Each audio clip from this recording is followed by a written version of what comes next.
Intro.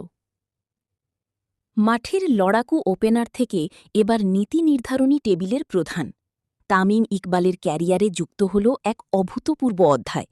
বিসিবির ad hoc কমিটির প্রধান হিসেবে দায়িত্বভার গ্রহণ করেছেন তিনি। দেশীয় ক্রিকেটের এক ক্রান্তি লগ্নে যখন সংস্কার ও স্বচ্ছতার দাবি তুঙ্গে, তখন তামিমের মতো একজন অভিজ্ঞ ও সাহসী ব্যক্তিত্বের কাঁধে এই গুরুভার ন্যস্ত হওয়া ক্রিকেটপ্রেমীদের মনে নতুন আশার সঞ্চার করেছে। তবে মাঠের লড়াইয়ের চেয়ে এই প্রশাসনিক লড়াই যে মোটেও সহজ হবে না তা বলার অপেক্ষা রাখে না। মূল প্রতিবেদনটি মূলত তামিম ইকবালের নতুন দায়িত্ব, তার সামনে থাকা চ্যালেঞ্জ এবং বর্তমান পরিস্থিতির উপর আলোকপাত করেছে। কয়েকটি মূল পয়েন্ট নিচে তুলে ধরা হল। অ্যাডহক কমিটির দায়িত্ব। বিসিবির বর্তমান অচলাবস্থা কাটাতে এবং একটি সুষ্ঠু নির্বাচনের পরিবেশ তৈরি করতে তামিম ইকবালকে এই অ্যাডহক কমিটির দায়িত্ব দেওয়া হয়েছে। আগামী ৯০ দিনের মধ্যে একটি অবাধ ও নিরপেক্ষ নির্বাচনের আয়োজন করাই হবে তার প্রধান লক্ষ্য। ক্রিকেটারদের আস্থা। দীর্ঘ ১৭ বছরের আন্তর্জাতিক ক্যারিয়ারে তামিম বাংলাদেশের ক্রিকেটের নারী নক্ষত্র চিনেছেন।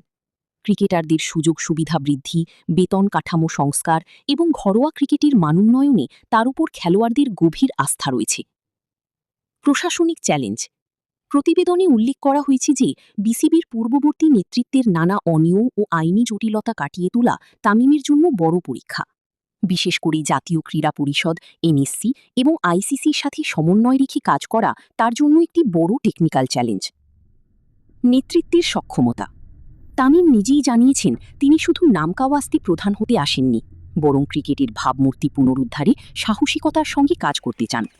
নির্বাচক প্যানেল থেকে শুরু করে মাঠের ব্যবস্থাপনা সবখানেই পেশাদারিত্ব ফিরিয়ে আনাই তার মূল এজেন্ডা। উপসংহার, আউটরো।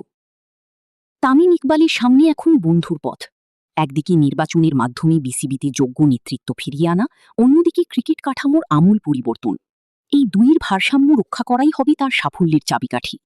ভক্ত ও ক্রিকেট সংশ্লিষ্টরা আশা করছেন তামিম যেভাবে দাপটের সঙ্গে ব্যাট হাতে ওপেনিংয়ে নেমে দলকে পথ দেখাতেন, ঠিক সেভাবেই বিসিবির এই নতুন চ্যালেঞ্জেও তিনি জয়ী হবেন। বাংলাদেশের ক্রিকেটে এক স্বচ্ছ ও আধুনিক যুগের সূচনা হবে কিনা তা সময়ই বলে দেবে।